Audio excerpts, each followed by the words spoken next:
Hey everybody, it's Dave Juno, the Meniere's Disease Warrior. How y'all doing today? I'm having a good day actually.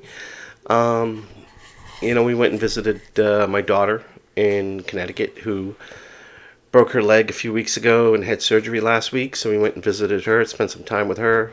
Uh, went out for lunch, whatever. So yeah, it was a good day, exhausting day. I'm really tired. Um, no, and believe it or not, I did not drive. My wife drove.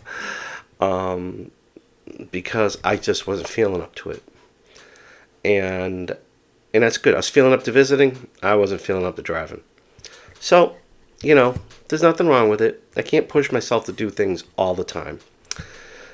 But, I see a lot of posts lately that, they feel like they're defeated, they're frustrated, they're this, they're that. And you know what? I get it. And it's a matter of fact, my wife and I were talking about this. On the way back because if you're in the beginning of your journey with Meniere's disease or vestibular migraines, yeah, you can feel defeated. You can think that your life is over. You can think all these things. That's the beginning of it. That's the shock of hearing what you have and basically hearing there's nothing really that they can do to cure it. There's stuff that they can do to treat it, surgeries and things like that, but there's really nothing that will ever get rid of it. And yeah, that, a lot of people can think like, man, my life is over. And it happens at the beginning. And to be honest with you, it happens to me. And I'm like, well, I'm almost 9 years into it. 3 years undiagnosed, 5 years diagnosed. So wait a minute. Sorry. Yeah, 3 years. Okay, 3 years undiagnosed, 6 years diagnosed. So I get it. Even now, okay, 9 years into it, I still feel defeated. I still feel like my life is over sometimes. Because, my mind wants to go fishing. My mind wants to do this. My mind wants to do that. My mind wants to take a ride out to Western Mass. My mind wants me to go back to work and drive like I used to, but I can't. And so even now at times, yeah, I get it. I feel the same way, you know. But like I say in videos, that not every day is going to be a bad day, and you can find things to do that don't require you leaving the house or running around. I mean, personally with me, the YouTube channel, this channel right here, this keeps me occupied. I love it. I love it because not only am I keeping myself occupied, learning new things, even still, and running the Zoom meetings. So I'm doing something to occupy my time, but I'm also helping you. Do you get it? I'm killing two birds with one stone. I'm giving back to the community by making awareness and helping others, and I'm also keeping my mind occupied. So I don't think about that stuff as much anymore. Sure, I think about fishing every day, but I can't do that every day. You know, but I'm not gonna lie. I mean, yeah, I think about fishing a lot, but I can't do that every day. But like look at this weekend, for instance. Okay, for me, was awful. It was awful. Friday I had a wicked bad attack.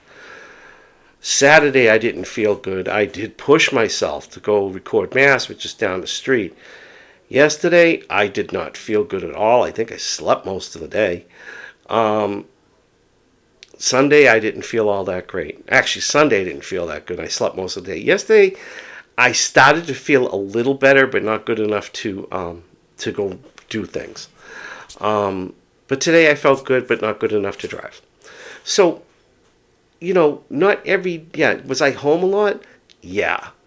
The first few days of that attack and then recovery, did I feel defeated? Did I feel like my life was, a mess? Yeah. But then, as Sunday, Monday came. I'm like, okay, I feel a little better today. Tuesday, I feel even better. Not good enough to do what I want. To drive to see my daughter and go fishing, but I felt good enough to drive. But I felt good enough to go. And I did, and it ended up being a fantastic day. And sure, even though I wasn't driving when we got home, like at 4 o'clock, oh God, I fell asleep. I was exhausted, and I was only sitting in the car. So, yeah, I get everything you go through. I really, really do. But you got to understand, your life is not over. Your new life is beginning. Okay, and just like with your before, it's really what you make of it. Okay, now I understand, because I know people are going to say, but Dave, you don't understand my situation. And correct, you're correct, I don't. But what I do understand is your thought process and what you're going through, because I've been there myself. And before you got Meniere's, right? You let's say you wanted to be an accountant, okay? That was your goal, be an accountant and have fun with your friends and get married and have kids and all that stuff. And you accomplish all this stuff and you felt great, okay? But now this thing comes at you, Meniere's disease comes at you, and, it's like a curveball. Your life changes. Okay, that life, what you used to do, working, running around with your children all the time, and doing all that stuff, maybe over a little bit. But your new life is beginning. Okay, where you can do different things with your kids. You can do, different things than the accounting job. You can volunteer your time at Vita. You can volunteer. You can start your own blog. I know a lot of people who start their own blog. And all that stuff brings awareness. And when you bring awareness, research happens. And when research happens, new things come out that could possibly help us. So there are plenty of things that you can do. All right? And I get it. I've been there. It took me COVID to get me to start to do this. And I'm not going to go into the whole story of how I began, but I'm just going to say it took COVID for me to be able to start doing this, because I finally started listening to people and I started realizing I can't do everything I want, and I can't do this and I can't do that, but this is what I can do, and this is what I can learn, and this is what let's try this. One of the other things, like at 51, my work life, that life, was pretty much over. But now my new life began, and I got to watch my 12-year-old son grow up to be an 18-year-old man. And I got to be my youngest, and I got to be closer with him and everything else, and we talk and we laugh and we joke and we have serious conversations and, talk about whatever, girls, whatever, blah, blah, blah, blah. I would have never been able to do that if I didn't have Meniere's disease. So in a way, for me, sometimes I look at Meniere's disease as a blessing, because if I was still working, I wouldn't be doing this channel. I wouldn't have a closer relationship with my youngest son. The other two, they're older, they're way older, so I have the relationship with them. My youngest, I would have never, because I was working. I was working, and this and that and the other thing. But when I stopped working, it was almost like I got blessed by being able to witness something that my wife witnessed with the other two children. I always had a good relationship with my other two kids, and we talk all the time. But I got to watch this kid grow from a snot-nosed 12-year-old to a preteen to a very mature young adult. Not a lot of people can say that. Not a lot of people can say that. They got to actually watch this kid grow, watch this kid accomplish wrestling and track and all this stuff. It was a fantastic ride. He's out of high school now, worked full time, but it was a fantastic ride. And sure, there were plenty of things I had to miss because of attacks and not feeling good and noise, because wrestling matches are loud because parents can't stopped arguing with referees. And that's a whole other subject. And the lights. But, I used to walk in with my sunglasses on. I'd put my earbuds in. And when he was wrestling, I'd pull the plugs out. When he was not wrestling, I'd put them back in. So, you got to find ways of doing these things. Like today, I wanted to visit my daughter, but I knew I didn't feel good enough.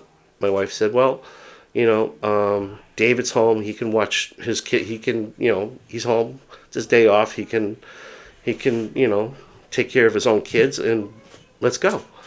And it was the best day I think my wife and I had in 4 or 5 months. So, yeah. And I asked her, can you drive me? And she was like, yeah, sure. Because you just have to make adjustments, and you have to do things differently. Basically, that's it in a nutshell. Your life isn't over. Your life is, Meniere's isn't taking your life away.